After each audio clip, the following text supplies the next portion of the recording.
Бойцы Федерации военно-тактических игр Республики Коми и воспитанники Центра творчества имени Корчевского встретились с боевыми товарищами первого героя Коми Анатолия Хлобыстова.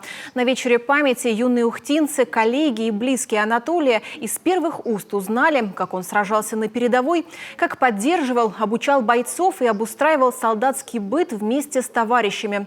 Сослуживцы Анатолия же смогли оценить масштаб его детища – Федерации военно-тактических игр, которая теперь носит его имя. Встреча такая полноформатная прошла, поэтому таким вот образом прошел для Дома пионеров, для Центра творчества, для меня лично, для моих сотрудников. Анатолий — это не просто какая-то фигура, которая существовала, это для некоторых он был другом, товарищем. Я его сам с 16-го года знаю, это тоже близкий человек и для Дома пионеров, и для нас лично.